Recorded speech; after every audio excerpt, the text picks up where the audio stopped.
Hello everyone, welcome to the session. आज की class में हम पढ़ने जा रहे हैं पंजाब स्कूल एजुकेशन बोर्ड की 8th क्लास की सोशल स्टडीज की बुक और उसमें से सिविक सेक्शन, उसका लास्ट पार्ट और बुक का भी last chapter, chapter 26 effects of social inequalities and social justice. समाज में जो जस्टिस है और भेदभाव है उसके बारे में आज हम पढ़ेंगे। देखो, इंडिया का जो संविधान है वो अलग अलग सिद्धांतों पे बेस्ड है, अलग अलग प्रिंसिपल्स पे बेस्ड है। कुछ प्रिंसिपल्स हम पुराने चैप्टर्स में पढ़ चुके हैं, जैसे इक्वालिटी, फ्रीडम, आजादी, सेकुलरिज्म मतलब स्टेट का या कंट्री का कोई धर्म नहीं है, आप जो भी धर्म मानते हैं आप उसको फॉलो कर सकते हैं। ये क्लियरली लिखा हुआ इंडिया के कॉन्स्टिट्यूशन में, we the people of India have solemnly resolved to constitute India into sovereign socialist secular democratic republic. ये आपको प्रियम्बल में लिखा हुआ दिखाई देगा, जिसको बोला जाता है चाबी है इंडियन कॉन्स्टिट्यूशन की, जो हमने पुराने चैप्टर्स में पढ़ा है। और मैं उम्मीद करती हूँ कि आपको डेमोक्रेटिक और रिपब्लिक के बीच में डिफरेंस भी पता है। पुराने चैप्टर्स की वीडियो आप जरूर देखिएगा। पर अभी तक कितने साल हो गए आजादी के बाद, आप मुझे बताना कितने साल हो गए, आप वीडियो कब देख रहे हैं, कौन से साल में देख रहे हैं। आजादी मिली थी 1947 में, उससे अब तक का टाइम आप कैलकुलेट कर लीजिए। समाज में सामाजिक तौर पे और फाइनेंशियल पैसे के तौर पे इक्वालिटी लाने की क्या हमने कोशिश की है, क्या हम उसमें सफल रहे हैं? इंडिया की डेमोक्रेसी ना अभी तक अचीव नहीं कर पाई जो एक्चुअली हम लोग हासिल करना चाहते थे। हम compete करना चाहते थे वेस्टर्न डेमोक्रेसीज के साथ, यूएसए, यूरोप के साथ, यूरोपियन कंट्रीज के साथ, लेकिन वहां तक तो हम पहुंच ही नहीं पाए, क्योंकि सोसाइटी में इतने ज्यादा सोशल डिफरेंसेस है जात पात को लेके डेमोक्रेसी के अंदर, कि वो आगे जाने ही नहीं दे रहे, बढ़ने ही नहीं दे रहे। तो आज की क्लास में हम पढ़ेंगे सोशल इनइक्वालिटीज क्या क्या है और मार्जिनलाइज ग्रुप्स क्या होते हैं। मार्जिनलाइज ग्रुप्स होते हैं जो पिछड़े हुए ग्रुप्स हैं, उनके अंदर बहुत सारे अलग अलग टाइप्स आ जाती है। तो वो वाले ग्रुप, वो वाला हिस्सा सोसाइटी का जो ज्यादातर इग्नोर्ड रहा है, पास्ट में पुराने टाइम में भी इग्नोर रहा है, उसमें खास तौर पे schedule caste, schedule tribe, backward classes और माइनॉरिटीज आ जाती है। अब इसमें फर्क क्या है? शेड्यूल कास्ट स्पेलिंग गलत दिए गए हैं। शेड्यूल कास्ट इंडिया के कॉन्स्टिट्यूशन में डिफाइन नहीं की गई कौन सी कास्ट जो उनको हम शेड्यूल कास्ट बोल सकते हैं, लेकिन ज्यादातर जो अनटचेबल, छूत छात की बीमारी से जो लोग पीड़ित थे, जो जूझ रहे थे, उन लोगों को हम शेड्यूल कास्ट बोल देते हैं। 2001 में सेंसस हुआ था। सेंसस होता है 10 साल बाद पॉपुलेशन का पता लगाना। उसमें बताया गया था कि 2001 नहीं, 2011 के हिसाब से कि 15% जो इंडिया की पॉपुलेशन है उसमें शेड्यूल कास्ट लोग हैं। वैसे ही शेड्यूल ट्राइब, इनको हम आदिवासी लोग बोलते हैं, जो ज्यादातर कहेंगे, इसकी भी डेफिनेशन नहीं है, लेकिन ज्यादातर जो जंगलों के एरियाज में रहते हैं, ठीक है, जो सोसाइटी के अंदर जो रीति रिवाज है उनके साथ नहीं मिक्सअप हुए, पैसे की तरक्की नहीं कर पाए और ज्यादातर जंगलों में अपने एरियाज में रहते हैं, कुदरत के अंदर रहते हैं। कुछ लोग शहरों में भी रहते हैं, पर मैंने कहा ज्यादातर। और 2011 में जो सेंसस हुआ था उसके हिसाब से 7.5% पॉपुलेशन का जो हिस्सा है वो शेड्यूल ट्राइब्स का है। अब शेड्यूल कास्ट और शेड्यूल ट्राइब हमने पढ़ लिया, उसके अलावा कुछ रह जाती है बैकवर्ड क्लासेस। इसकी भी कॉन्स्टिट्यूशन में डेफिनेशन नहीं है, लेकिन जनरली हम ये कह सकते हैं जो कमजोर वर्ग है, वीकर सेक्शंस है, शेड्यूल कास्ट और शेड्यूल ट्राइब को छोड़ के, उनको हम बैकवर्ड क्लासेस बोलते हैं। बैकवर्ड क्लासेस की स्टडी और उनके ऊपर काम करने के लिए मंडल कमीशन बिठाया गया था, हम आगे भी पढ़ेंगे चैप्टर के अंदर, जिसने ये बोला था कि 41% ऑफ द पॉपुलेशन जो है कंट्री की, वो इसमें बैकवर्ड क्लासेस में आ जाती है। अब बात करते हैं माइनॉरिटीज की। माइनॉरिटी क्या होती है? वो लोग जो रिलीजन में या उनकी कोई लैंग्वेज में के हिसाब से उनकी जो पॉपुलेशन है बहुत कम है, मतलब उनका जो ग्रुप है उसमें लोग बहुत ज्यादा कम है, उसको हम माइनॉरिटी बोलते हैं, रिलीजन वाइज भी और लैंग्वेज वाइज भी। तो 2011 के सेंसस के हिसाब से जो माइनॉरिटीज हैं वो 18.42% है टोटल पॉपुलेशन। अब बात करते हैं सोशल इनइक्वालिटीज होती क्या क्या है, किस किस कैटेगरी के अंदर हम बोल सकते हैं कि सोशल इनइक्वालिटी होती है। सबसे पहली बात आ जाती है कम्युनलिज्म। कम्युनलिज्म का मतलब ये होता है किसी ग्रुप के जो लोग हैं, एक ग्रुप है लोगों का, बेशक वो कहाँ रहते हैं उसकी एथनिसिटी के ऊपर कि वो इस इलाके से हैं, बेशक किसी रिलीजन के बेस पे, बेशक उनके कोई और बिलीफ हो कि हम इस मान्यता में बिलीव करते हैं, कोई और वैल्यूज हो, उसके आधार पे वो बाकी लोगों को नीचा देखना शुरू कर देते हैं। मतलब एक ग्रुप दूसरे को नीचा दिखाना शुरू कर देता है, उसको हम कम्युनलिज्म बोलते हैं। तो ये पहला समाज में जो सोशल डिफरेंस है वो यही है, जो अक्सर देखने को मिलता है बहुत सारे रिलीजन्स के अंदर, क्योंकि थिंकिंग जो है वो ऑर्थोडॉक्स है, पुरानी थिंकिंग है जिन लोगों की, उन सोसाइटीज में कम्युनलिज्म एक हिस्सा बन जाता है सोसाइटी का, पॉलिटिकल लाइफ का, कि यार ये तो इस धर्म का ये अच्छा है, ये इस धर्म का ये अच्छा नहीं है, जो बिल्कुल गलत है। आपको पता है कि कुछ जो कट्टर लोग थे रिलीजन को लेके, उनकी वजह से इंडिया का पार्टीशन भी हुआ था। सिखों ने रॉयट्स भी फेस किए थे, लड़ाइयां फेस की थी 1984 में। वैसे ही क्रिश्चियन मिशनरीज ने जो है कम्युनलिज्म का जो दर्द है वो फेस किया था 1998 1999 के अंदर। मतलब दबाया जा रहा था सब तरीके से, अलग अलग कम्युनिटीज को दबाया जा रहा है। तो ये एक बहुत गंदी बीमारी है, हमारी पॉलिटिक्स तक घुस चुकी है। पॉलिटिशियंस क्या करते हैं, जब वोट मांगने जाते हैं तो रिलीजन के ऊपर आप वोट नहीं मांग सकते, लेकिन वो रिलीजन का कार्ड प्ले करते हैं। मतलब ये वाला सिक्का निकालते हैं कि देखो लोगों के रिलीजियस सेंटिमेंट्स से खेल के उनसे वोट मांग ली जाए रिलीजन के नाम पे। हालांकि हमारे कॉन्स्टिट्यूशन में आर्टिकल 25 to 28 पे हमारे रिलीजियस फ्रीडम को जो है वो सुरक्षित रखा गया है। सब रिलीजन्स को बराबर मान्यता दी गई है। जो रिलीजन आप चाहें उसे अडॉप्ट करके आप उसे प्रैक्टिस कर सकते हैं, रीति रिवाज फॉलो कर सकते हैं, उसमें उसको लोगों तक प्रचार उसका कर सकते हैं, लेकिन किसी को जबरदस्ती अपने रिलीजन में नहीं आप बदलवा सकते। अब ये कम्युनलिज्म जो है, इसका असर क्या क्या पड़ा। अलग अलग ग्रुप्स बनने शुरू हो गए, पॉलिटिकल पार्टीज रिलीजन के ऊपर बननी स्टार्ट हो गई। बहुत सारी ऑर्गेनाइजेशंस जो है वो पॉलिटिकल पार्टीज की मदद करनी शुरू कर दी उन्होंने। डेमोक्रेसी के अंदर गड़बड़ करनी शुरू कर दी रिलीजियस लाइंस के ऊपर कि हम इसी पार्टी की मदद करेंगे। लेकिन मदद तो उसकी करनी चाहिए ना जो एक्चुअली अच्छा कर रहा है, लोगों के हित में काम कर रहा है। इसकी वजह से, कम्युनलिज्म की वजह से वायलेंस के बहुत सारे इंसिडेंट्स दिखाई देते हैं, दंगे होते हैं, प्रॉब्लम्स होती है। रिलीजन के चलते ही जब मिनिस्टर्स का चुनाव होता है, कई बार वो रिलीजियस बेसिस पे कर दिया जाता है कि चलो एक रिलीजन के जो लोग हैं उनको चुन लिया जाए, या यही जाति के लोग हैं इनको चुन लिया जाए काउंसिल ऑफ मिनिस्टर्स के अंदर। तो ये भी गलत है। और इसकी वजह से जो कम्युनलिज्म है वो उसके ऊपर वोटिंग भी की जाती है, चुनाव भी उसी के ऊपर किया जाता है, जो बिल्कुल गलत है। ऐसे बिल्कुल भी नहीं होना चाहिए। ठीक है, तो एक हमने पढ़ लिया कम्युनलिज्म। वैसे ही एक और टॉपिक है जिसमें सोशल इनइक्वालिटी आ जाती है, उसे हम बोलते हैं रेसिज्म। रेसिज्म में क्या होता है, जो लोग एक पर्टिकुलर जाति के होते हैं, एक पर्टिकुलर रेस के होते हैं, उसे वो लोग बोलते हैं कि यार हम ज्यादा अच्छे हैं। मतलब उनके स्किन कलर के ऊपर भी हो सकता है, उनके फीचर्स के ऊपर भी हो सकता है।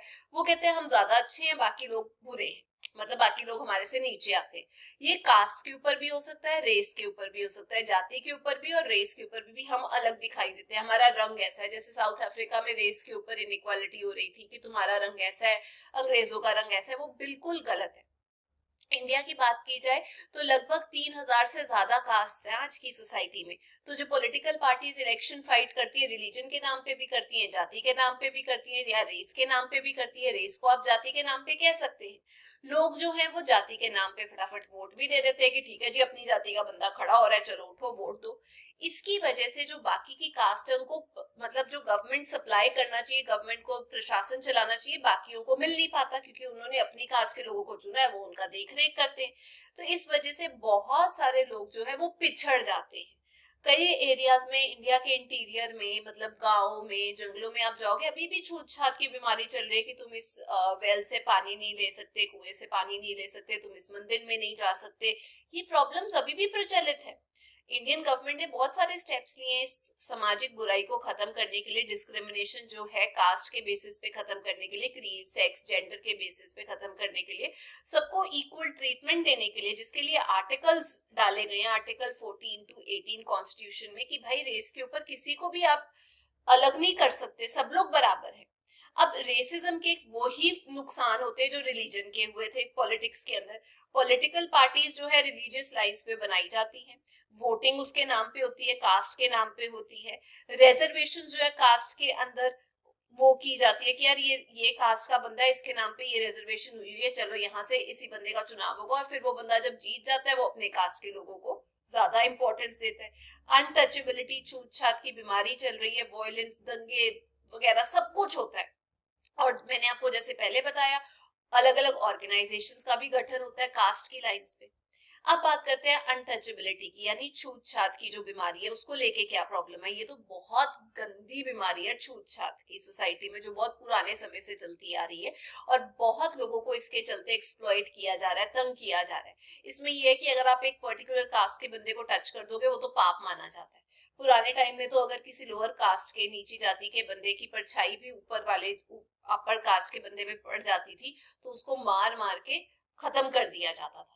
तो इंडिया की डेमोक्रेसी जब आई, स्थापना हुई, उसके बाद जब कॉन्स्टिट्यूशन बना, इसको खत्म करने का, इस बीमारी को, इस सोशल इविल को समाज से निकालने के लिए बहुत सारे कदम उठाए गए और एक लॉ बनाया गया आर्टिकल 17 के तहत, जिसमें ये था कि अगर आप अनटचेबिलिटी करते हो प्रमोट, तो ये एक क्राइम होगा और आपको उसके खिलाफ सजा मिलेगी।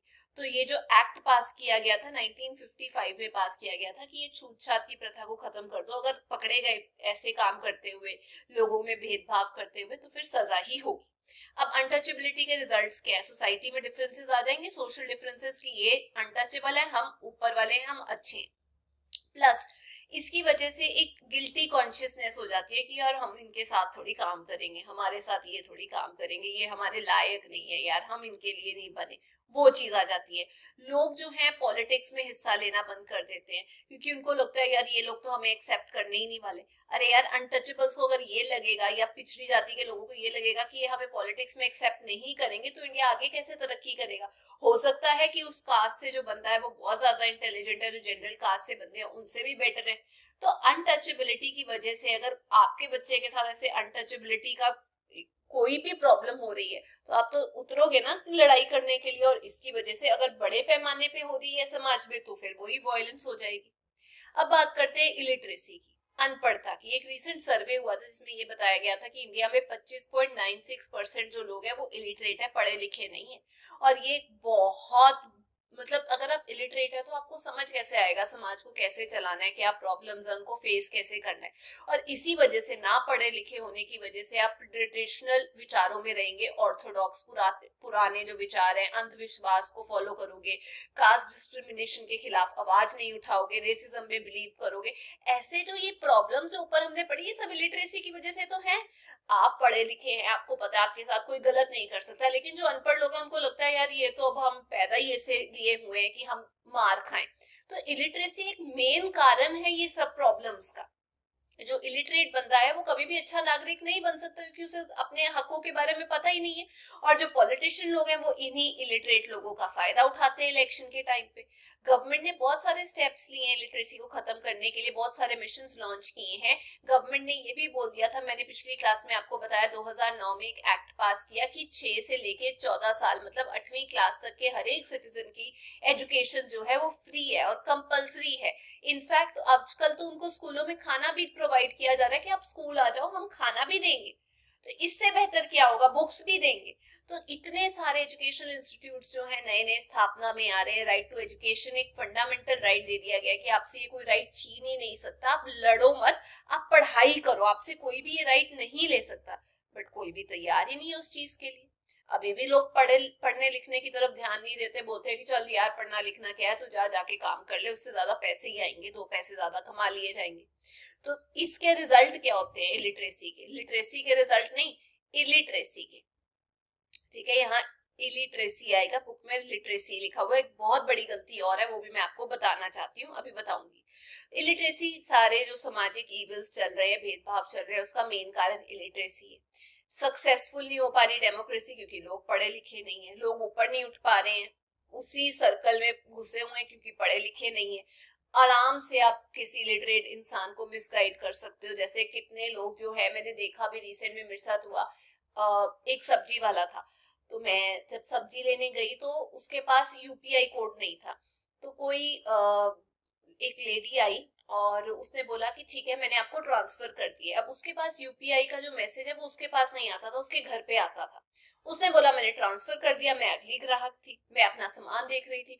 वो कह के कि मैं ट्रांसफर कर दिया, वो अपनी निकल गई। अब वो बंदा बेचारा घर पे फोन कर रहा है और मुझे कहता मैडम 2 मिनट रुक जाओ मैं आपको बताता हूँ। तो मैं रुक गई। पता चला कि वो ट्रांसफर ही नहीं हुए पैसे, क्योंकि उस बेचारे के पास उसी टाइम पे उस लेडी को पता चल गया कि ट्रांसफर नहीं हो रहे हैं, वो तो घर पे है। अब कौन रुकेगा, कौन चेक करेगा? वो बेचारा फिर अपना साइकिल लेके उस लेडी को ढूंढने गया, लेकिन वो कहीं पे भी नहीं मिली और उसके पैसे जो है वो काट लिए गए। तो मैंने उसको समझाया कि भैया जब तक आपको कोई ऑनलाइन पेमेंट कर रहा है और आपकी तसल्ली नहीं हो जाती, आप उसको हिलने मत देना, यहाँ से मत जाने देना वो, क्योंकि उसको कई बार लोगों को नहीं पता कि यार ये यूपीआई वगैरह ऑनलाइन पेमेंट कैसे करनी है।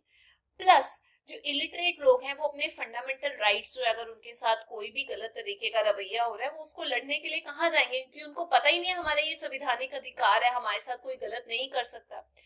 इलिटरेट लोगों को ये बोला जाता है कि ये सोसाइटी के लिए डिसग्रेस है, ये सोसाइटी का कुछ अच्छा नहीं कर सकते, इनको ऐसे ही ट्रीट करो। तो ये सब चीजें बहुत गलत रूप लेती। अब बात करते हैं लैंग्वेज के ऊपर भी डिस्क्रिमिनेशन होती है। यहाँ पर आपकी बुक में बहुत ज्यादा गलत इंफॉर्मेशन दी हुई है। पहली बात तो ये ठीक है कि इंडिया में बहुत सारी लैंग्वेजेस हैं, लोग अलग अलग लैंग्वेजेस बोलते हैं और लैंग्वेजेस के भेदभाव किए जाते हैं। आज की डेट में यही बोला जाता है कि जो इंग्लिश बोल रहा है वही ज्यादा पढ़ा लिखा है। अगर कोई हिंदी बोलता हुआ पकड़ा जाता है ना, तो उसको बोलता है अरे ये एक ऐसी लैंग्वेज, जो बिल्कुल गलत है, सभ्याचार के अगेंस्ट है। इंडिया के संविधान में आज की बात की जाए तो 22 नेशनल लैंग्वेजेस है। अब यहाँ पर आपकी बुक में लिखा है नेशनल लैंग्वेजेस, ये बिल्कुल गलत है। अपने टीचर को भी बता देना, इनको हम ऑफिशियल लैंग्वेजेस बोलते हैं। जो 22 है, जो 8वें शेड्यूल के अंदर दी गई है, बुक में बिल्कुल गलत दिया हुआ है। ये 22 जो है ये नेशनल लैंग्वेजेस नहीं है, ये ऑफिशियल लैंग्वेज है, काम करने के लिए जो यूज की जाती है। फिर यहाँ पे सबसे बड़ी गलत चीज किताब के अंदर लिखी हुई है, Hindi has been chosen as a national language and link language as well. ये बिल्कुल गलत इंफॉर्मेशन है। मैं बड़े बड़े कांटे मार के आपको इसके अंदर बता रही हूँ। इंडिया की कोई भी नेशनल लैंग्वेज नहीं है। इनफैक्ट हिंदी और इंग्लिश को ही ऑफिशियल लैंग्वेज के नाम पे यूज किया जाता है। किताब में बिल्कुल गलत बोला हुआ है। इंग्लिश इसलिए क्योंकि कुछ साउथ इंडियन स्टेट्स हैं जिनको हिंदी नहीं आती, तो उनसे बात करने के लिए हम लोग एक लिंक करने के लिए जो लैंग्वेज यूज करते हैं वो इंग्लिश है। समझ में आया?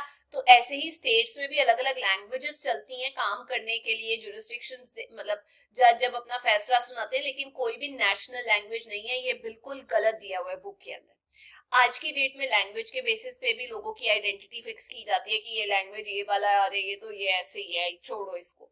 तो उनकी लैंग्वेज, उनके कल्चर के ऊपर उनको बिल्कुल गलत साइड पे ट्रीट किया जाता है, अच्छे से देखा नहीं जाता। बट कॉन्स्टिट्यूशन ने ये बोला है कि इक्वल इंपॉर्टेंस दी जाएगी 22 की 22 लैंग्वेजेस को, और हिंदी और इंग्लिश को लिंक लैंग्वेज के तरीके से यूज किया जाएगा। ये नेशनल लैंग्वेजेस नहीं है, प्लीज समझिएगा। इनको हम बोलते हैं कि हिंदी और इंग्लिश जो है वो ऑफिशियल लैंग्वेज है। प्लीज ये चीज याद रखना। अब रिजल्ट क्या होता है लैंग्वेज के ऊपर भेदभाव करने का? पहली बात तो ये कि लैंग्वेज के ऊपर भेदभाव करने की वजह से सेपरेट बोलते हैं लोग कि यार हम अपने लैंग्वेज के बेसिस पे पार्टी बनाएंगे। अरे यार इतनी सारी लैंग्वेजेस है, ये तो 22 तो चलो मानी हुई लैंग्वेजेस है, लेकिन उसके अलावा लोग कितनी लैंग्वेजेस बोलते हैं, तो ऐसे तो मतलब पार्टीज का नंबर ही बढ़ता जाएगा। ये किस तरीके की डेमोक्रेसी हो जाएगी?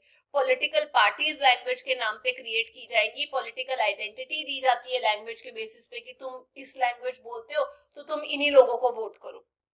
प्लस उसके बाद यहाँ पर दिया हुआ है कुछ गलत वर्ड, रिक्रूटमेंट हो सकता है। रिक्रूटमेंट मतलब नौकरी में जब आपको अपॉइंट किया जा रहा है वो भी लैंग्वेज के बेसिस पे किया जा रहा है, वो भी बिल्कुल गलत है। डिस्क्रिमिनेशन और वायलेंस होती है लैंग्वेज के बेसिस पे। अरे तू हमारी भाषा का आदमी नहीं है, हमारी भाषा नहीं बोलता, तो उसको ऐसे बोला जाता है कि तू आउटसाइडर है बिल्कुल ही। प्लस जो इलेक्शन का सिस्टम है वो भी लैंग्वेज के बेसिस पे आधारित है। जब आप देखते हो अरे मेरी भाषा बोलने वाला कोई बंदा है तो बंदा खुश हो जाता है। जैसे फॉर एग्जाम्पल बाहर के मुल्कों में अगर कोई पंजाबी बोलने वाला मिल जाता है, आप कितने खुश होते हो ना, तो आप उसके साथ जुड़ने की कोशिश करते हो कि यार अपना बंदा है। वैसे इंडिया के पॉलिटिक्स में लैंग्वेज को लेके। अब बात करते हैं रिजर्वेशन की। रिजर्वेशन जो है वो इंडियन कॉन्स्टिट्यूशन में की जाती है शेड्यूल्ड कास्ट, शेड्यूल्ड ट्राइब और उन लोगों को जिनको हमेशा से दुत्कारा गया, या आप कह सकते हैं एक तरक्की के पाथ पे नहीं लेके आया गया। तो बाकी लोग तो तरक्की कर गए, अब ये लोग पिछड़ गए, तो इनको ऊपर लाने के लिए इनके लिए रिजर्वेशन की जाती है, इनको सिर्फ ऊपर उठाने के लिए। क्योंकि इन्होंने बहुत टाइम तक सोसाइटी में बॉयकॉट फेस किया, इनको एक्सप्लॉइट किया गया है। ऐसे लोगों को दलित बोला जाता है। दलित जो वर्ड है वो लिया गया है हेब्रियू से, जिसका मतलब होता है दल। अगर आपको नहीं पता कि दल का मतलब क्या है, इसका मतलब होता है वो जो हमेशा से दबाए जा रहे हैं। हेब्रियू एक लैंग्वेज है जो दबाए हुए हैं, पैरों के तले रखे हुए हैं, पैरों से दबाए हुए लोग हैं। तो आजकल इनको जो नाम दिया जाता है वो बैकवर्ड क्लासेस बोला जा रहा है, क्योंकि पहले उनकी जो ट्रीटमेंट होता था बहुत गलत होता था। आज की डेट में भी इंडिया के बहुत इलाकों में उनको अनटचेबल ट्रीट किया जाता है, लेकिन ये बिल्कुल गलत है। तो आर्टिकल 330 एंड 332 के अंदर इनके लिए सीट्स रिजर्व्ड है लोकसभा और राज्यसभा में। पुराने चैप्टर में भी हमने पढ़ा किन किन के लिए, schedule caste, schedule tribe, backward classes के लिए, ताकि ये अपने चुनाव में खड़े हो सके। ऐसा ना हो कि सब लोग, बाकी लोग चुनाव में खड़े हो रहे हैं और इनकी सीट्स नहीं मिल रही। कुछ प्रतिशत जो सीटें हैं और कुछ एरिया जो है वहां से बताया जाता है कि यहाँ से शेड्यूल कास्ट बंदा ही खड़ा होगा, यहाँ से शेड्यूल ट्राइब बंदा ही खड़ा होगा, यहाँ से बैकवर्ड क्लास का बंदा ही खड़ा होगा। क्योंकि ऐसे फिक्स इसलिए करना पड़ा क्योंकि बाकी लोग इनको मौका ही नहीं दे रहे थे। जब संविधान बना तो पहले ये रिजर्वेशन का जो सिस्टम था सिर्फ 10 साल के लिए था, लेकिन टाइम टू टाइम ये बढ़ता रहा और हम इसको बढ़ाते रहे क्योंकि वो लोग अपलिफ्ट हो ही नहीं रहे थे, ऊपर आ ही नहीं रहे थे। स्पेशली जब पंचायत और म्युनिसिपल बॉडीज, कॉर्पोरेशंस, जब उनका गठन हुआ, 73rd एंड 74th अमेंडमेंट की गई कॉन्स्टिट्यूशन के अंदर, मतलब चेंजेस की गई, उसके अंदर भी बोला गया कि रिप्रेजेंटेशन होनी, चुनाव होने जरूरी है, सीट्स रिजर्व करके रखो शेड्यूल कास्ट, शेड्यूल ट्राइब और बैकवर्ड क्लासेस के लिए। ठीक है, मतलब ग्रास रूट लेवल पे, छोटे लेवल पे भी इनके लिए रिजर्वेशन है, स्टेट लेवल पे भी, और पार्लियामेंट के अंदर भी रिजर्वेशन की गई। मंडल कमीशन जो मैंने आपको बताया उसका गठन हुआ था 1798 के अंदर, जिसमें इन्होंने ये बोला था कि पॉपुलेशन के आधार पे रिजर्वेशन करनी चाहिए, और ये अभी तक रिपोर्ट जो है वो इम्प्लीमेंट नहीं की गई। मंडल कमीशन ने ये भी बोला था कि 22.5% जो सरकारी जॉब है वो शेड्यूल कास्ट और शेड्यूल ट्राइब को मिलनी चाहिए, मतलब इतनी रिजर्वेशन नौकरियों में भी होनी चाहिए। और फिर उसने रेकमेंड किया कि 27% रिजर्वेशन जो है वो बैकवर्ड क्लासेस के लिए होनी चाहिए। तो ये जो रेकमेंडेशन है ये मान लिया गया कि सरकारी नौकरियों में ठीक है, रिजर्वेशन होनी जरूरी है। वैसे ही अगर हम औरतों की बात करें तो उनकी हालत भी कुछ ज्यादा अच्छी नहीं थी। वुमेन की भी रिजर्वेशन की बात बार बार उठ के आ रही है कि लोकसभा, राज्यसभा में इतनी औरतें होनी चाहिए, इनके लिए सीट्स रिजर्व होनी चाहिए। पर जितनी बार भी वो पेशकश किया जाता है, वो प्रपोजल दिया जाता है पार्लियामेंट के अंदर, जिसे हम बिल बोलते हैं, कि 33%, 1/3 हिस्सा औरतों का होना चाहिए हाउस ऑफ पीपल यानी लोकसभा के अंदर, स्टेट की लेजिस्लेटिव असेंबली के अंदर, लेकिन किसी ने आज तक उसे अप्रूव नहीं किया। वही ना, मेल डोमिनेटेड सोसाइटी। आज की डेट में पॉलिटिक्स में मतलब औरतों का घुसना ऐसे माना जाता है कि ये क्या ही कर लेंगी पॉलिटिक्स के अंदर, है ना। कास्ट के आधार पर, रिलीजन के आधार पर तो पॉलिटिक्स चलती है। तो इसीलिए जेपी नारायण जी ने बोला था caste is the most important political party, मतलब इंडिया में अगर कोई सबसे इंपॉर्टेंट पॉलिटिकल पार्टी है वो कास्ट ही है, कास्ट के आधार पर ही तो सिस्टम चल रहा है। तो एक नहीं, बहुत सारे सोशल लेवल सोसाइटी में चल रहे हैं। और जो दलित लोग हैं, मैं आपको बता दूं, पहले के टाइम से टॉयलेट का जो वेस्ट होता है सिर पे उठा के, पहले टॉयलेट्स हमारे जैसे नहीं ना होते थे जैसे अभी है, तो वो लोग गंद जो है टॉयलेट से उठा के सिर पे उठा के बाहर फेंका करते थे। ऐसे जॉब्स किया करते थे जो अनटचेबल्स ही कर सकते थे, जिसकी वजह से उनको ह्यूमिलेट किया जाता था कि ये देखिए इसी काम के लायक है।